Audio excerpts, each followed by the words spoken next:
Bonjour, rencontre aujourd'hui avec les différents candidats de cette élection départementale. Aujourd'hui, il s'agit du canton de Chirac. Jean-Claude, on présente ce canton avec les différentes communes et les candidats. Voilà, alors plusieurs communes dans ce nouveau canton: Bal-Siège, Barjac, Chirac, Culture, Esclanette, Gabrias, Grèze, Le Monastier-Palmoriès, Moroda, Payers, Saint-Bonnet de Chirac, Saint-Germain-du-Teil et Les Salelles font donc partie de ce canton. Autour de cette table, il y a donc Pierre Morel à l'huissier qui a comme binôme Michel Castan et comme remplaçant Mélanie Salaville et Prieur David. Pierre Morel à l'huissier et Union de la droite, UMP, c'est votre étiquette. Sur cette table, à côté donc, de Pierre Morel à l'huissier, Jean-François Pardigon qui a comme binôme Marie-Claude Gers et comme remplaçant Chavanol, Daniel et Balboa Alain. Monsieur Pardigon et Front National. À vos côtés, Monsieur Pardigon, Monsieur Guesso, Serge Guesso, avec comme binôme Christelle Filado et comme remplaçant Richard Claire et Maurice Ambec. Monsieur Guesso, vous êtes Front de gauche. Et puis, à vos côtés, Henri Boyer, Monsieur Boyer, avec comme binôme Sophie Malige et comme remplaçant Rémi André et Dominique Delmas. Et vous êtes divers gauche, Monsieur Boyer. Pas du tout. Pas du tout, ce sont les documents qui ont été communiqués par le gouvernement, mais bon, vous nous l'expliquerez dans quelques instants. Cette rencontre sera animée donc par Jean-Claude Astruc, journaliste à Radio Vive Lozère, Patrick Biancone, journaliste à la Lozère Nouvelle. La réalisation technique, quant à elle, est confiée à Jean-François Clavel. Patrick Zimmermann, quant à lui, va filmer cette rencontre pour le site vidéo de la Lozère Nouvelle, dont l'adresse est 48 Infos. On vous tiendra au courant donc de la diffusion.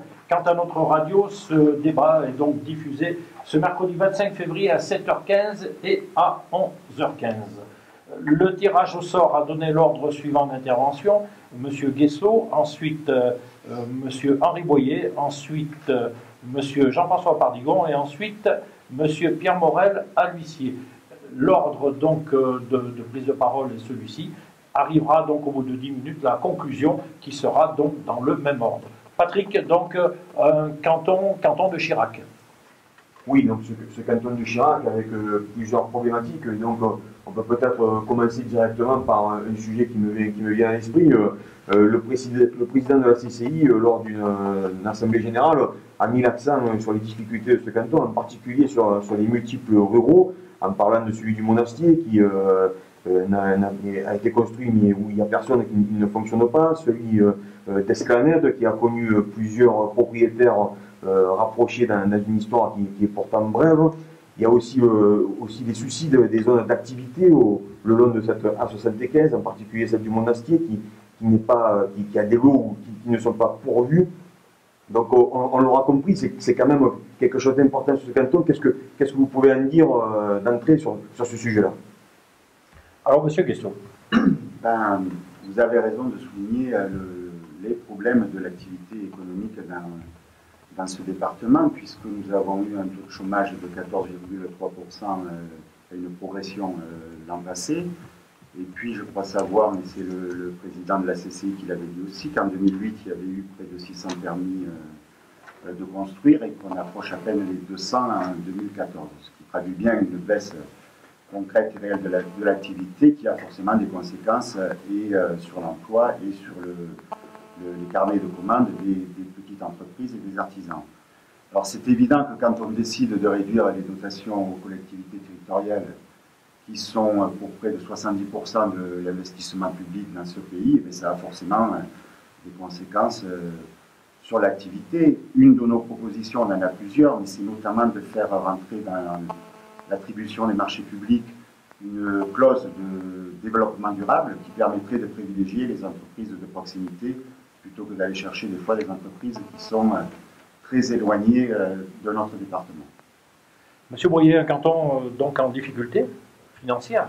En difficulté. Effectivement, il y a une baisse d'activité, je pense comme partout. Maintenant, pour revenir aux multiples ruraux d'Esclanette, qui a été repris dernièrement, et qui a l'air de fonctionner pour le moment, puisque encore, on y était samedi, il y a un peu d'activité quand même. Quand Monastier va être repris incessamment sous peu, effectivement, je pense qu'au départ, il y a eu un petit loupé dans la mesure où il a été très peu publié, il y a eu très peu de publicité, etc. Quant aux zones, effectivement, notamment la zone de Carnac ou Monastier, ça pose un réel souci. C'est dû au fait au départ qu'il y avait un problème d'accès qui a mis 4 ou 5 ou 6 ans à être résolu et donc où personne ne pouvait s'installer parce qu'il n'y avait pas de réel accès. On espère, et ça c'est peut-être à nous à faire en sorte que cette zone soit un peu plus connue. Il n'y a pas eu assez de publicité, assez de personnes la connaissent et c'est un grand dommage. Quant aux points multiples ruraux, c'est peut-être un moyen de développer l'activité dans les villages, mais il faut que ce soit réfléchi et que ce soit accompagné par la population aussi. Monsieur Pardigon, ces points multiples ruraux ont une réelle importance à tel point qu'on se pose la question pour celui du Monastier, entre autres, mais dont Monsieur Boyer vient de nous donner toute assurance à l'instant, nous disant que tout allait redémarrer. Ça semble évident. Simplement, je voudrais préciser que le Front National, d'ailleurs soutenu à une certaine époque par Pierre Morel, est partisan d'une zone franche. Pourquoi ces zones ne marchent pas? Tout simplement parce que la Lozère n'est pas attractive et il faut défiscaliser. Nous sommes un petit département et pour arriver à attirer des entreprises, il faut une équité par rapport aux gros pôles qu'on trouve dans les grandes cités. Donc, je répète, Pierre Morel a déposé en 2003, alors qu'il était député, une loi visant à créer une zone franche rurale en Lozère. Ce dont il faut le féliciter, là où je le féliciterai moins, c'est qu'il n'a pas abouti. Et par 2 fois, il a déposé une proposition de loi, alors qu'il était UMP et qu'il est toujours UMP. Et donc, moi, je me fais fort après 2017, quand nous aurons accès au gouvernement, je me fais fort d'obtenir pour la Lozère une zone franche. Je vous signale que je me bats depuis près de 15 ans pour essayer d'obtenir une défiscalisation de la Lozère. Et ces zones franches ne marchent, ces zones artisanales ou zones industrielles ne pourront marcher. C'est vrai qu'elles ont une implantation qui est remarquable. Il y a au Monastier, il y a une bretelle autoroutière qui arrive directement sur la zone. Le problème, c'est qu'on a du mal en Lozère à attirer les entrepreneurs à cause de la fiscalité d'abord, et puis à cause du manque de services publics et à cause du circuit économique qui est basé sur 70 000 habitants. Que voulez-vous faire avec 70 000 habitants, 14 km², c'est-à-dire que nous avons la population du Sahara en Lozère. Il faut quand même en être conscient. Si nous ne développons pas par le biais d'une zone défiscalisée l'industrie et donc les emplois et donc le pouvoir d'achat, la Lozère dans la future grande région est condamnée. C'est flagrant. Monsieur Pierre Morel, huissier, apparemment la Lozère et ce canton souffriraient justement du fait que ces zones franches n'existent pas et c'est un canton qui en souffre, d'où la nécessité de ces multiservices. Oui, moi je ne suis pas pessimiste à ce point-là. D'abord, je voudrais saluer le travail qui a été fait par les maires d'Esclanède et du Monastier, parce que quand vous êtes maire, vous pouvez vous limiter à faire du réseau d'eau, d'assainissement, de la voirie. C'est beaucoup plus difficile de faire de l'attractivité économique, de faire des zones d'activité économique et des points multiples ruraux. Et les deux en question ont été une bonne chose. Ensuite, vous n'êtes pas à l'abri de candidats qui font des plans, des difficultés de s'installer, peut-être une mauvaise orientation au début, mais c'est le cas dans tous les départements ruraux. C'est une chose d'acheter le foncier, de faire des points multiples ruraux, de créer des zones d'activité. Quant au canton de Chirac, rôle de canton totalement trafiqué par la gauche, on y reviendra, il est à la jonction de l'A75 et de la RN88. C'est un canton fondamental dans le développement de ce territoire, et je ne doute pas un seul instant que Carlac, alors, il faut du temps pour qu'il y ait une réaction d'installation, on le voit à la Tilleul, à Aumont, c'est pratiquement totalement utilisé, à Saint-Chély, il y a aussi certaines zones bien remplies. Voilà, c'est le temps nécessaire d'acheter le terrain, d'installer des zones d'activité, de les faire connaître. Regardez Saint-Flour, le travail qui est fait depuis des années, c'est une conviction, c'est une détermination, c'est un travail en commun. Et moi, je n'accuserai pas les élus locaux, ils font tout ce qu'ils peuvent. Quant à la notion de défiscalisation, oui, M. Pardigon, mais qui paye? Il faut bien que quelqu'un paye la défiscalisation. Il faut bien qu'à un moment donné, il y ait une caisse nationale qui permette de compenser le fait que la fiscalité locale ne rentre pas. Je suis de ceux qui plaident le renforcement des zones de revitalisation rurale en zone franche rurale, mais c'est un sujet complexe et il faut que le dispositif national soit... Ils ont été surpris, ou est-ce que ça donne un cachet supplémentaire d'être opposé aux députés de la Lozère? Et puis bon, M. Boyer, voilà, il faudra quand même clarifier ce point très important, parce que c'est vrai que même la préfecture vous met à gauche, donc voilà, est-ce que vous considérez la majorité actuelle départementale, ou est-ce que vous êtes divers gauche? Voilà, il faut répondre à toutes ces questions, parce que c'est vrai que dans ce canton, il y a quand même eu un suspense, quoi. Maintenant c'est vrai que la bataille va être quand même terrible entre vos personnalités. Alors, M. Morel, vous aviez peur d'aller à Struc sur le canton? Non, c'est un ami.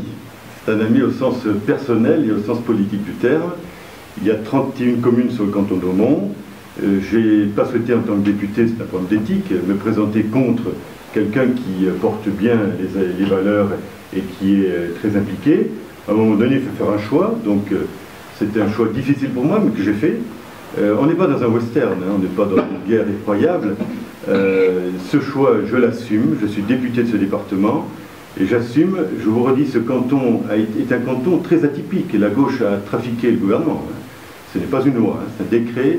Le ministère de l'Intérieur, sous l'impulsion d'Alain Bertrand notamment, a trafiqué un canton qui est quand même curieux. Saint-Jean-Médité qui est débloqué, détaché de la Canourgue, Chanac qui s'en va sur la Canourgue et qui fait un trou au milieu, le bassin de Marvejols qui est coupé, le Malesté Chirac c'est Marvejols, Montredard c'est totalement Marvejols, Balsiège, le Val de Nesmande, donc c'est un drôle de canton, et je pense qu'il faut fédérer les 13 communes, les 4 communautés de communes. Alors, sur l'aspect politique des choses, je voudrais que les choses soient claires. Quand on se présente, moi je n'ai jamais caché mon appartenance, je suis UMP, je fédère le Nouveau Centre, l'UDI, le Parti Radical, les Indépendants. C'est clair, net et précis, je ne change pas. Je sais que mon collègue Pardigon est Front National, je le connais depuis des années, je sais où il est à la fois lozérien, parfois un peu gardois, soit dit en passant. Comme votre ami Serge Blanc. Serge Guessot, je connais également son engagement. Monsieur Boyer, je ne sais pas, je me doute, mais je ne sais pas exactement où vous situez. Je ne vous ai jamais vu dans les familles politiques de droite, que ce soit l'UMP ou l'UDI. Donc je crois qu'il faut avoir cette transparence. Vous avez une philosophie de gauche, vous en cachez aujourd'hui, puisque vous voulez à tout prix, avec Rémi André, cacher cette appartenance. Et puis, il y a des repas qui se font sous l'autorité d'Alain Bertrand, où il y a des choix qui se font avec des maires, et dans ces choix, c'est téléguidé totalement par Alain Bertrand. Donc il faut être clair, je plaide la transparence dans le pouvoir politique avec l'argent, je plaide l'éthique et la transparence dans les valeurs, et vous ne pouvez pas trahir les électeurs. Monsieur Boyer. Effectivement, alors là, ça m'amuse un petit peu les propos de Pierre Morel, puisque, effectivement, alors ça surprend tout le monde, on se présente cette étiquette, pour quelle raison? Il a beau sous-entendre, effectivement, on a mangé avec le sénateur, si le député nous invitait à manger, on irait manger avec plaisir, ce n'est pas le cas. Le vrai souci, notre démarche est partie d'une démarche de maire, où on s'est rencontré à plusieurs maires pour définir une candidature. On voulait à tout prix, nous ce qui nous intéresse, c'est le progrès du canton. On veut sortir de ces carcans droite-gauche où il y a une majorité départementale qui gouverne ou qui tire un peu la couverture à soi d'un côté ou de l'autre. Il n'y a qu'à voir sur les routes, mettons, où certaines routes sont, certains coins des départements sont bien garnis et d'autres nettement moins. Et à un moment donné, il faut arrêter ce genre de carcan. Nous sommes prêts à gouverner avec toute personne de bonne volonté, quel qu'il soit de droite ou de gauche. Notre objectif, c'est de prendre toutes les idées, les bonnes idées d'où qu'elles viennent, de droite ou de gauche, et on le voit d'ailleurs. Les gens en ont marre de ces partis politiques où finalement on s'affiche tous ensemble et dès qu'on a tourné le dos, on se tire dans les pattes l'un de l'autre. On sait que Pierre Morel, son intention, c'est d'être président du Conseil général, puisqu'il a dit avoué, qu'éventuellement, si ça ne marchait pas, il partirait à la région. Nous, on est impliqués sur le canton, on vit sur le canton, on travaille sur le canton.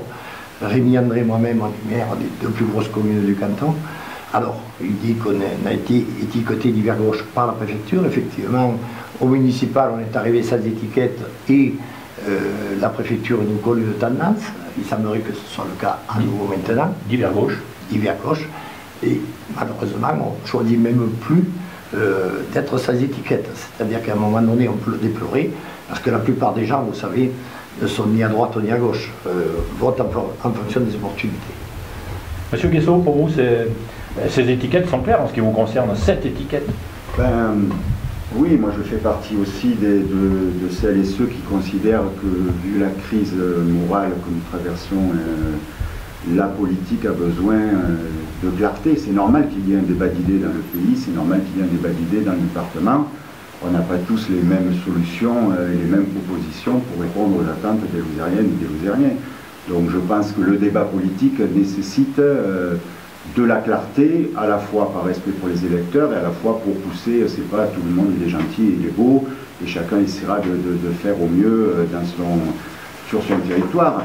Je veux dire, nous on revendique un rassemblement qui est clairement positionné à gauche avec le soutien d'Europe Écologie Les Verts et puis de nombreux militants de collectifs associatifs, et nous avons un projet pour le département. Les gens ont le droit de ne pas être d'accord avec ce projet, mais nous avons travaillé un projet, la Lozère j'y tient, avec un programme ensemble de construire une ruralité plus démocratique, plus solidaire, plus écologique et plus dynamique, parce que sur ces 4 points, nous sommes convaincus que nous pouvons faire beaucoup mieux. Et je pense que le député sera d'accord avec moi, puisqu'il a été, je crois, assez critique il y a quelque temps sur l'immobilisme de la majorité actuelle, qui gouverne depuis près d'un demi-siècle.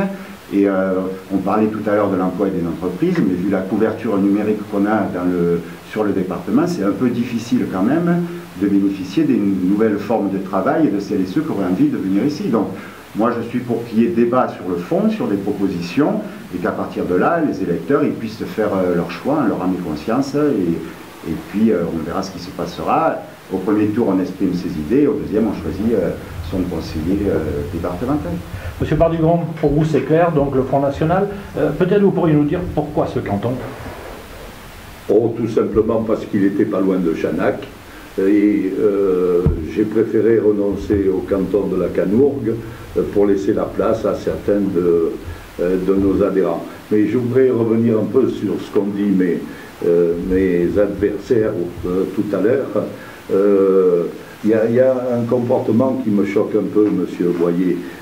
Quand on se présente à une élection comme celle-là, on choisit clairement son camp. Ça m'aurait permis, si vous aviez par hasard été de gauche ou socialiste, bien que des socialistes on n'en voit plus beaucoup, je ne sais pas pourquoi ils n'osent plus se présenter aux élections sous l'étiquette socialiste. C'est curieux, mais ça m'aurait permis quand même de vous assimiler au système UMPS avec Pierre Morel. Vous voyez ce que je veux dire? En fait, vous avez un comportement curieux, c'est-à-dire que vous n'êtes ni de droite ni de gauche, vous êtes centriste, enfin, vous êtes un peu comme la girouette qui va dans le sens du vent. Mais je vous signale que ce n'est pas la girouette qui tourne, cher monsieur Boyer, c'est le vent. Et le vent tourne en notre faveur, il tourne en faveur du Front National. Les sondages de ce matin donnaient 31% au candidat du Front National. Monsieur Guessot, qu'est-ce que vous voulez? Moi, toutes les terminologies qui sont en isme, ça me hérisse. Que ce soit le socialisme, le communisme, l'islamisme, tout ça, ce sont des termes qui ont tendance à un certain totalitaire. Je connais son papa à la région, et je dois dire que certains comportements me choquent. D'abord, la loi dite Guessot est une abomination parce qu'elle est liberticide et anticonstitutionnelle. Ensuite, parce que nous devons à votre cher papa le péage du viaduc de Millau. Je rappelle que le viaduc de Millau avait été budgétisé gratuit par le gouvernement et que Jean-Claude Guessot a confié, et ça c'est pas piquer des verres, parce que quand même un communiste donnant une concession ou un partenariat public-privé à une société multinationale comme Eiffage, c'est pas rien. Alors, M. Morel, évidemment, a sorti ses grands thèmes. Le problème, c'est que depuis qu'il exerce le pouvoir en Lozère, on n'a pas vu de grands changements. Je parlais tout à l'heure de la population, elle était de 70 000 et elle reste à 70 000. Et je pense très sincèrement qu'entre Pierre Morel, les grands dirigeants de ce département, Alain Bertrand et Porquier, il y a une entente pour ne pas développer la population lozérienne. Pourquoi? Parce que quand on est député, sénateur ou président du Conseil général, il est très facile d'arroser 70 000 habitants et d'en faire ses amis. Bien, je vois que le débat est d'un certain niveau. Je suis député depuis 12 ans, je suis très heureux de l'être. Je suis spécialiste de ruralité et c'est pas facile la ruralité, on le voit partout. Il y a 80% du territoire français, c'est le territoire rural et 20% territoire urbain et périurbain. Malheureusement, la gauche a privilégié les 55 millions de personnes qui vivent sur l'urbain au détriment aujourd'hui des 11 millions de personnes qui vivent ou essayent de vivre sur le territoire rural. C'est un combat. Là, le Front National surfe. La population a essayé la droite, a essayé la gauche. C'est pas facile. Alors après, le Front National se dit pourquoi pas moi. Bon, c'est pas encore totalement acquis. Donc on verra. Laissons faire la population. Monsieur Boignet, je voudrais quand même vous répondre. On peut vivre dans le bisounours. Évidemment que moi je vous respecte en tant que maire, en tant qu'élu, en tant que citoyen. Rémi Andelaire également. J'ai eu 1 heure au téléphone. Je suis un peu s'excuser de me dire je vais me présenter. Bon, je donne ma parole de me présenter. Reste quand même des éléments concrets. Moi, je veux bien vous inviter à manger, mais je ne suis pas là pour vous acheter. Et je ne suis pas là pour payer un repas, pour ensuite orienter un choix. Ce choix a été fait avec Alain Bertrand, avec des maires. Et je n'ai pas participé à ce repas. Donc, à un moment donné, vous êtes entré dans un système. Lorsque vous allez être élu, si vous êtes élu, vous allez avoir une majorité départementale à fixer, à créer. Quelle majorité départementale vous allez choisir? Je ne pense pas à celle que moi je vais choisir. Et donc, à partir de là, vous faites un choix politique. Vous ne pouvez pas vous dire, moi, je ne suis pas politique. Moi, vous savez, les partis, tous ceux qui sont encartés, c'est pas bon, tout ça. Moi, je ne suis pas comme ça. Donc, ça, c'est pas possible. Et puis, à un moment donné, dans l'action qui est menée par une institution, le conseil départemental, il y aura des choix. Et notamment des choix de motion par rapport à ce que le gouvernement fait. Aujourd'hui, baisse de dotation, des problématiques très difficiles à accepter, des baisses de services publics, des mesures anti-rurales très fortes. Vous allez laisser passer le train, regardez, moi je ne suis pas politique, je n'ai pas d'engagement, je suis favorable au gouvernement. Vous avez une philosophie engagée, vous voyez, et vous êtes de gauche, tout le monde le dit. Et vous ne pouvez pas aujourd'hui dire, en tout cas, toute la campagne qui se déroulera, je ne cesserai de dire que vous êtes de gauche, vous avez Rémi André, vous avez 2 personnes, une est CFDT, l'autre est Modem, en tout cas elle est accompagnée M. Rochoux. Voilà, on voit bien où est le Modem. Le Modem a voté Hollande. Je dis d'ailleurs à ce moment-là, il y aura beaucoup de cocus, on le constate aujourd'hui. Et puis quelques semaines plus tard, ils ont voté, et Rochoux a voté Pantel, donc contre Morel. Donc à un moment donné, cette conjonction de 4 personnes qui curieusement se retrouvent toutes sur une philosophie de gauche me fait dire très clairement que vous êtes de gauche. Et vous pouvez déblatérer tant que vous voulez. Oui. Bon, je suis ravi que ça vous amuse énormément, mais toujours est-il, on est tout à fait transparent, on est adhérent à aucun parti politique, malgré ce que vous voulez laisser entendre, et je suis si, puisque vous accusez Sophie d'être au Modem, voilà, vous parlez sans le savoir, même vous, monsieur le député, vous représentez les indépendants, maintenant vous représentez l'UMP, vous représentez tout un tas de monde. En fait, vous ne savez plus trop si vous êtes à la majorité départementale ou pas, puisque vous vous présentez comme le candidat contre Porquier. Vous l'avez avoué, vous l'avez dit, indiscutablement. On peut toujours élucubrer. Voilà, non, mais sinon, non, à un moment donné, nous sommes dans des élections pour faire une majorité départementale. Oui. Je ne préjuge pas une majorité départementale et je ne me présente pas aujourd'hui. Je me présente sur Chirac, pas à la présidence du Conseil général, et j'ai choisi le département et pas la région. Non, justement, tu as choisi la place. Et à un moment donné, c'est ça qui est gênant. Nous, on est engagés sur le canton. On l'a prouvé. Je suis un élu local. Si je peux oui, mais quand vous dites ou quand tu dis des bêtises, je peux quand même te répondre. Oui, c'est pas parce que tu es élu local que tu as plus de légitimité sur ce canton. Ah mais j'ai pas dit. Il y a un moment donné, j'ai aussi le choix libre d'exprimer ce que je souhaite, et quand je vois les difficultés que vous rencontrez, je viens en tant que parlementaire vous aider. Je trouve que c'est pas mal. Oui, pas toujours, mais enfin bon, c'est pas grave. Il suffit de demander, monsieur. Oui. Toujours. Non, j'ai demandé plusieurs fois, et ça c'est une habitude. Les promesses heureux et n'engage que ceux qui te croient. Quand une personne se présente pour la troisième fois à la députation et est élue, c'est quand même bon signe. Oui. Essaye la députation, essaye le Sénat, essaye des élections. Non, ça m'intéresse pas. Oui, évidemment, je suis bisounours, on se cache, surtout on ne se montre pas, on n'est pas de gauche, on n'est peut-être pas de droite, on ne sait pas trop où on est. Mais c'est pas possible. On n'est aucun parti politique. On est dans une société moderne. Les gens veulent savoir où vous êtes. Mais non, ils s'en foutent les gens. Tout simplement la preuve, c'est que vous le montrez vous-même. Là-dessus, je rejoindrai M. Pardigon. C'est-à-dire qu'à un moment donné, on voit bien que l'UMP baisse, le PS n'augmente pas, le PS baisse, l'UMP n'en profite pas. Et à un moment donné, parce que les gens en ont marre de ces clivages, tout simplement. Et nous sommes engagés sur le département, nous l'avons montré, nous avons des conseils municipaux, il y a des gens de droite, de gauche, on n'a jamais introduit de la politique au sein du conseil municipal, et ça fonctionne très bien comme ça.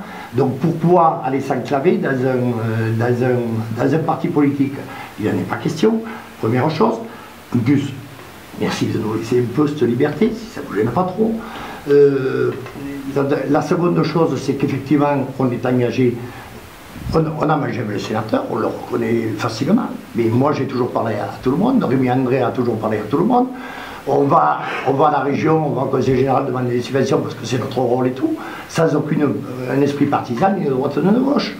Et on ne voit pas pourquoi, à tout prix, il faudrait s'enclaver dans des partis qui ne fonctionnent plus, tout simplement. Vous gouvernez la majorité départementale en privilégiant les baronnies des uns ou des autres. Il faut sortir de ça, il faut pouvoir travailler tous ensemble, il faut pouvoir, effectivement, à un moment donné, il faudra voter pour un président.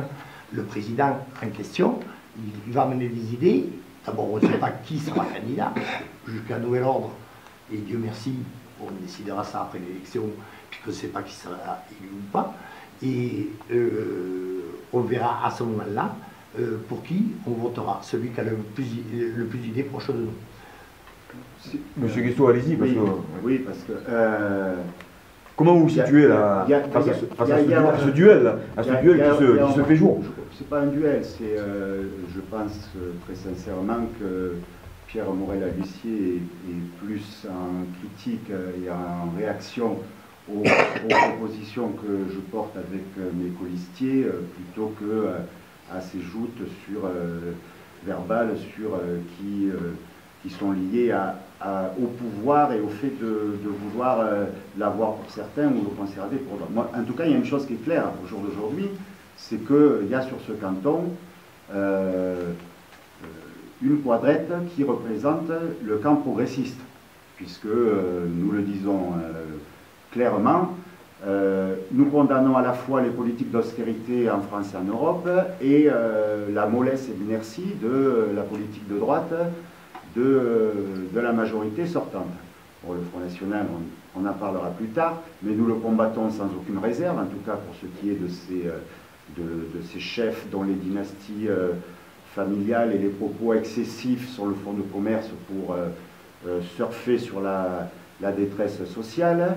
Et quand ils sont confrontés... Ce que vous avez fait pendant des décennies, M. Guestot, vous et vos acolytes de la CGT.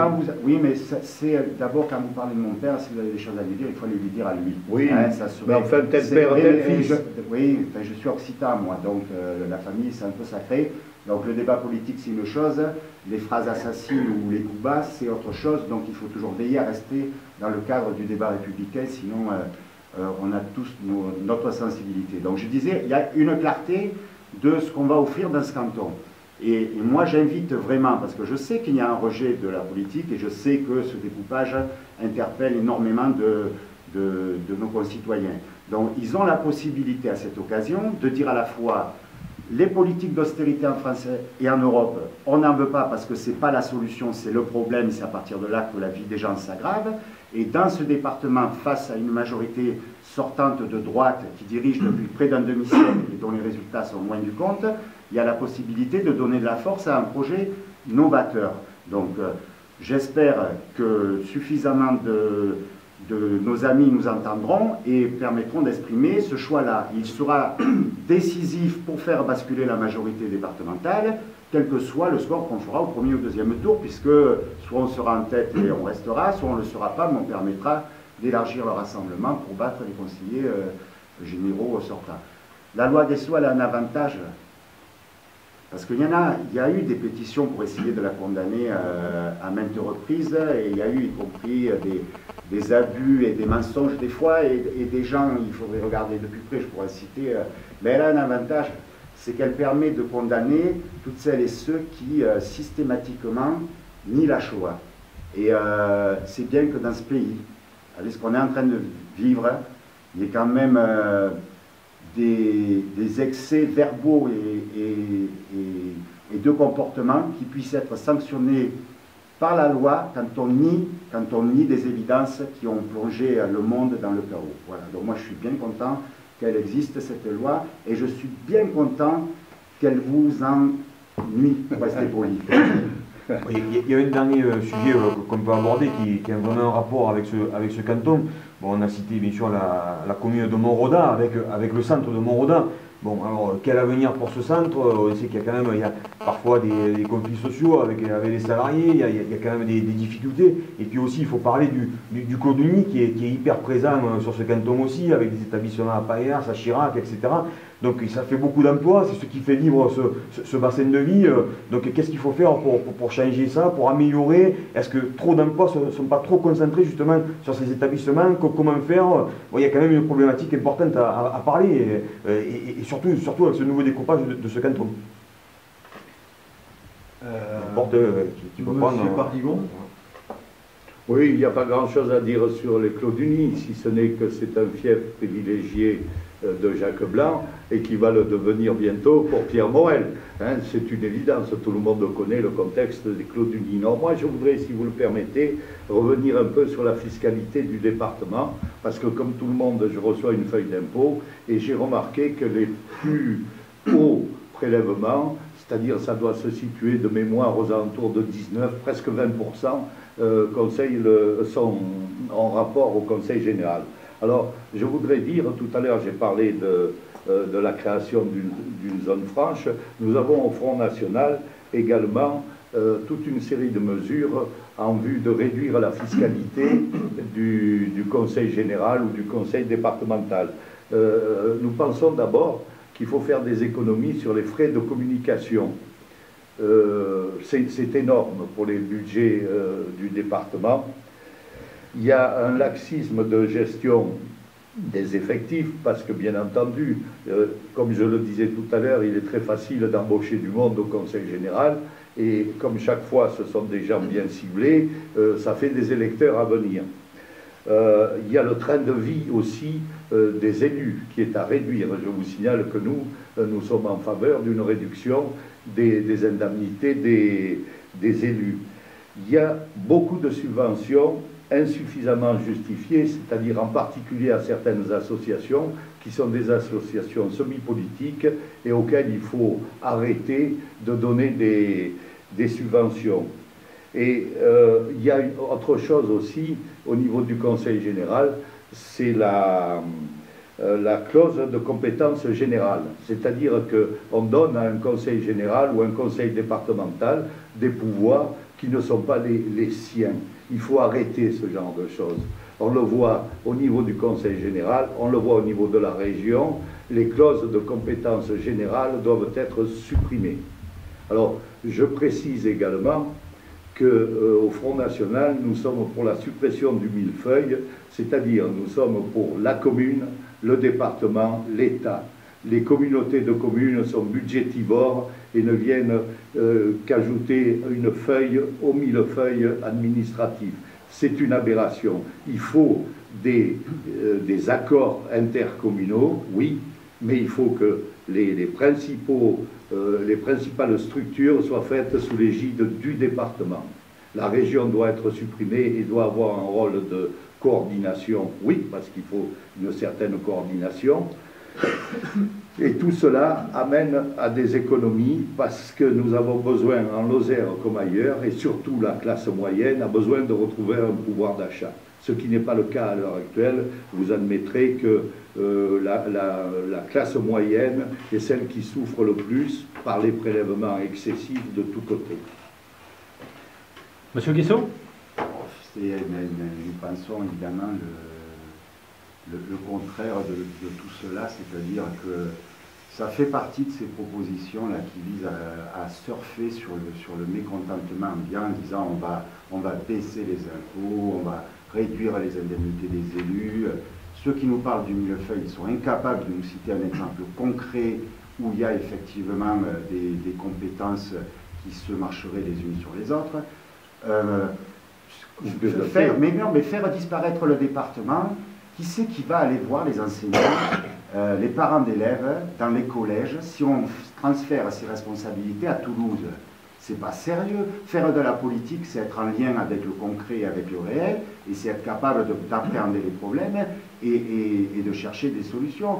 Donc, pour notre département, il faut investir beaucoup plus. Il n'y a jamais eu des taux aussi bas. Vous ne comprenez rien, monsieur mais Guissot. écoutez, vous avez le droit de penser que je ne comprends rien. Ce que je comprends, c'est que Qui vous a dit qu'on voulait transférer les compétences du Conseil général à la région? Mais il n'y a pas longtemps, c'est vous qui l'inventez. Ou vous mentez, vous ne comprenez rien. Justement, celui qui était venu, il a changé d'avis après, mais il voulait supprimer les départements et garder les régions. Après, vous vous êtes certainement mis d'accord entre vous, mais ce n'était pas ce que vous disiez au départ. Nous, on est pour garder tous les échelons de la démocratie, défendre les communes, favoriser les coopérations intercommunales, défendre les départements, les régions. On ne voulait pas qu'elles soient regroupées comme ça à cette échelle-là parce que c'est rentrer dans la compétition européenne et c'est faire le choix de la concurrence. Sur les finances, ses amis, M. Pardigon, chaque fois qu'ils sont confrontés au pouvoir, qu'est-ce qu'ils font? Ils tapent dans la politique culturelle, ils tapent dans la politique sociale, ils tapent... Ce sont vos amis, tout ça. Mais non, il y a des communes là où vous venez de supprimer la garderie pour les enfants de chômeurs et après vous dites que les chômeurs ils ne cherchent pas de travail alors que vous ne faites pas en sorte que celles et ceux qu'on arrêtez avec la sensiblerie. C'est la vérité, c'est la vérité. Donc moi je suis pour le maintien de la clause de compétence générale au département parce que je considère qu'une collectivité elle a le droit d'intervenir sur toutes les questions qui sont liées à des débats démocratiques et c'est lié à des moyens financiers pour savoir ce qu'on privilégie ou pas. Et ensuite, les financements croisés en Lozère, c'est aujourd'hui la vie et la réalisation de tous les projets. Absolument tous les projets. Si on n'est pas capable de conjuguer les financements communaux, intercommunaux, départementaux, régionaux, voire européens, il y a la quasi-totalité des opérations qui sortiront plus. Parce que la taille de nos structures aujourd'hui ne permet pas d'avoir des ambitions qui permettent de réaliser de grands projets. Donc s'il y en a qui veulent dire à l'occasion de ces élections qu'il faut avoir une politique ambitieuse, et moi je crois on va avoir 10 millions d'habitants de plus dans le pays dans les décennies qui viennent. La Lozère, elle n'a pas vocation à rester à 78 000, à descendre à 50 000. Elle a vocation à retendre vers les 100 000. Pour ça, il faut du service public, il faut de l'activité, il faut de l'habitat. Et c'est ces questions-là qui sont en jeu. Le projet de l'UMP, c'était Lozère 2020. Mais je ne connais aucune collectivité de cette taille qui réfléchit à aussi court terme. Ça n'existe pas. Il faut se projeter bien plus loin. Là, ça ressemblait plus au financement d'un programme électoral. D'ailleurs, c'est un peu ambigu, hein. J'ai vu que des propos ont été tenus. Donc voilà, il faut avoir une vision, une ambition pour ce territoire, sinon ça ne sortira pas. Et j'arrête parce que vous avez 10 minutes. Monsieur Boyer. Vous avez du retard, monsieur Boyer. Voilà. Vous avez du retard. Je voudrais revenir 3 minutes sur ce que disait M. Pardigon. Effectivement, il y a une communication intérieure au département qui est assez importante. Là où on peut regretter, c'est la communication extérieure. Tout le monde connaît les Gorges du Tarn, tout le monde connaît les Cévennes en France, je parle. Personne ne connaît la Lozère. Et à un moment donné, on a une richesse et un potentiel dans notre département qui n'est pas assez vanté et assez mis en valeur à l'extérieur. Et ça, on peut le regretter. Il faut à tout prix attirer de nouvelles populations. Ce que disait Serge Guessot à l'heure actuelle, on aurait la possibilité de le faire si on était un peu plus connu, si on savait ce que c'était la Lozère à l'extérieur pour avoir un peu navigué dans toute la France. Je vous garantis que la Lozère n'existe pas. Et ça, c'est bien dommage. Ça, c'est une première chose. Pour revenir à ce que disaient aussi mes collègues, à un moment donné, la compétence générale du Conseil général, à mon avis, est extrêmement utile. C'est le principal interlocuteur des communes. Il faut à tout prix que si les communes veulent continuer à investir, il faut à tout prix que le Conseil général reste un interlocuteur privilégié et aide les dossiers des communes, puisque la plupart des communes en Lozère sont des petites, voire des très petites communes, et ce n'est pas forcément des gros projets qui auront du mal à être portés par les politiques nationales ou régionales. Il faut à tout prix que le Conseil général puisse continuer à aider les communes sur des petits projets qui font la vie de tous les jours.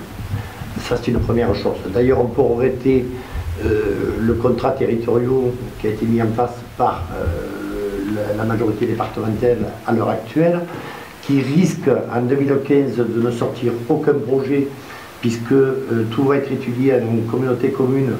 Les contrats territoriaux ne seront signés qu'au mois de septembre. On sait pertinemment que les contrats territoriaux signés au mois de septembre, pour l'année 2015, les investissements vont être tout à fait limités. Et on peut regretter qu'en 2014, du fait des élections municipales, il y ait très peu de projets qui aboutissent, et qu'en 2015, on a coupé un peu les jambes aux communes du fait que celles qui auraient pu sortir des projets aujourd'hui sont obligées d'attendre au mois de septembre la signature des contrats territoriaux. On sait que les entreprises sont en difficulté et ont des carnets de commandes vides. C'est dommage qu'on bloque aussi du côté des communes, des communautés communes. Nous arrivons. Vous vouliez continuer? Monsieur Pierre-Morel-A-L'Huissier, il vous reste 2 minutes, je crois. Oui, je voulais revenir sur les questions qui ont été posées sur l'attractivité économique et sur le social. Qu'est-ce que c'est que le département? D'abord, il est très en danger. Il est très en danger puisque la gauche, le gouvernement actuel, a déposé un projet de loi pour supprimer les conseils généraux. Donc il y a une attaque très directe. La dilution que l'on connaît également de la Lozère dans la grande région posera également problème. Et vous êtes au cœur là de ma candidature. Il y a danger de disparition d'une structure importante, institutionnelle. Il est normal que le député de la Lozère s'engage dans ce combat pour la sauvegarde du département. Concernant le sanitaire et social, effectivement, le canton de Chirac est très développé. Il n'y a pas de concentration, c'est l'histoire du département. J'avais été le seul, d'abord, à dire un certain nombre de choses sur la politique départementale. Je trouvais qu'elle était parfois un peu insuffisante sur certains sujets, comme l'hôtellerie rurale, comme l'économie. Je persiste à penser que la grande orientation, c'est l'économie et c'est l'emploi. J'avais dit qu'il y avait 120 chambres de maisons de retraite non occupées et que ça devenait dangereux. On m'avait dit qu'il ne faut pas le dire. Moi, je dis tout ce que j'ai envie. Donc, je vois que d'ailleurs ça a été un peu corrigé. Aujourd'hui, on est à 70 chambres non occupées. Et sur le sanitaire social, j'ai pris une jeune infirmière, Roda, Madame Zalaville, justement pour imprimer la volonté du parlementaire que je suis de conforter cette vocation. Il y a de plus en plus de centres pour personnes handicapées qui se créent en France. Nous avons la chance que c'est le département d'origine qui paye la venue de l'handicapé dans notre département, le domicile de secours, mais on voit bien qu'il peut y avoir un peu de tarissement dans le recrutement et je pense qu'il est de mon devoir de m'impliquer fortement et dans cette candidature, la défense du secteur sanitaire social est au cœur de mon action. Monsieur Pardigon, dans les 10 minutes accordées, il vous en reste une. Il me reste 1 minute pour conclure, je suppose. Donc je voudrais signaler à M. Guessot que ma colistière est Mme Guerre, dont le mari est un ancien syndicaliste CGT et qui maintenant est au Front National, ce qui prouve qu'on peut toujours reconnaître ses erreurs. Je voudrais signaler aussi à vos auditeurs que ce soit M. Pierre Morel, M. Boyer ou M. Guessot, tous trois sont favorables à la disparition du département en 2020. C'est demain. Hein. Ce qui veut dire que la Lozère n'a plus aucun avenir à partir de là. Alors, pour nous, le département est la collectivité territoriale de proximité par excellence. Nous voulons à tout prix maintenir le département et c'est pourquoi je m'engage, une fois élu conseiller départemental, à tout faire pour maintenir le département de la Lozère dans ses structures actuelles, parce que nous pensons qu'effectivement il faut simplifier. Tout à l'heure j'entendais parler de couches, de strates administratives. C'est très bien d'avoir du cœur, encore faut-il avoir les moyens de financer ces propositions ou de ne pas faire plaisir à ses amis. Alors je conclurai en disant que mes trois adversaires sont favorables à la disparition du département de la Lozère, alors que je suis le seul à essayer de le maintenir. Monsieur Guessot, 1 minute pour conclure. C'est la preuve qu'il ne faut pas tout à fait lui faire confiance, parce que oser dire à la radio que nous sommes pour la disparition du département, c'est que soit il y a un problème de lecture, soit il y a un problème plus sérieux, parce que depuis le début, non seulement on se bat pour les défendre, mais on veut élargir leurs compétences. Après, les discours c'est beau, mais en politique, il faut juger les hommes politiques sur leurs actes. Et les actes, c'est chaque fois que la Lozère est menacée parce qu'elle est, qui fait quoi pour la défendre. Moi j'étais devant Quézac alors que ce fleuron de la Lozère risque d'être vendu. Je serai samedi prochain à Saint-Chély parce que les menaces qui pèsent sur la ligne Béziers-Paris sont réelles, parce qu'on vient de supprimer le personnel des gares d'Aumont et de la Canourgue, alors qu'on travaille à avoir le parc naturel régional. Et je suis à côté des postiers qui sont en train de se battre parce qu'on descend au seuil minimum partout, c'est-à-dire 12 heures, qui dit l'AMF, l'État et la Poste, avaient l'objectif de nous insulter un peu plus à l'étape suivante. Voilà, donc moi j'ai envie de dire à toutes celles et tous ceux qui veulent que ça bouge, qu'ils ont avec notre rassemblement qui est très très large, avec des militants associatifs, dans tous les collectifs qui existent en Lozère, la possibilité d'exprimer au premier tour un choix clair qui permettra de faire grandir les exigences de progrès, de solidarité et la volonté d'avancer dans ce département. Monsieur Boyer, pour conclure. Alors, pour conclure, je suis un peu surpris aussi des propos de M. Pardigon, ou alors on ne s'entend pas du tout, ou il ne veut pas comprendre ce qu'on dit, mais ça me dit avoir dit... Monsieur, moi je ne suis pas des mots socialo-gauchos. Il y a 3 minutes, j'avais dit qu'il fallait à tout prix que le Conseil général reste l'interlocuteur privilégié des communes, et bon, il n'a pas dû entendre. C'est pas grave. Ceci dit, je voudrais revenir sur notre candidature. Nous sommes déjà engagés sur le terrain, tous les quatre, au niveau associatif, au niveau des communes. Nous avons l'habitude de travailler ensemble avec tout le monde et nous serons engagés sur le canton. Effectivement, à un moment donné, nous prendrons nos responsabilités et nous voterons pour le président qui nous semblera le plus à même à respecter nos exigences.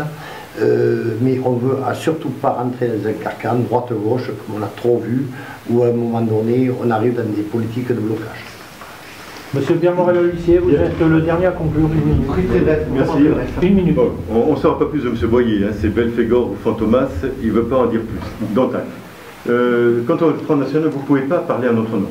Nous sommes des défenseurs, et je suis un défenseur du département de la Lozère. Mon choix, c'est la ruralité, c'est 185 communes et les 2000 hameaux.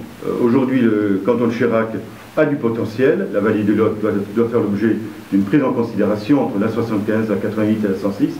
C'est mon choix, c'est ma vie, c'est ma passion. Je plaide la cause des territoires ruraux et je pense que dans ce mandat local, il y a tout loisir de développer très largement ce que l'on pense. Cette rencontre s'est faite grâce à la complicité de Jean-Claude Astruc, journaliste à Radio Vive Lozère, Patrick Biancone, journaliste à la Lozère Nouvelle. La réalisation technique est signée Jean-François Clavel. Patrick Zimmermann, journaliste à la Lozère Nouvelle, met en image donc cette rencontre que vous pourrez consulter sur le site 48 Info. Quant à nous, nous diffuserons cette rencontre, comme beaucoup d'autres, mais cette rencontre spécialement sera diffusée le mercredi 25 février, 7h15 et 11h15. Messieurs, merci.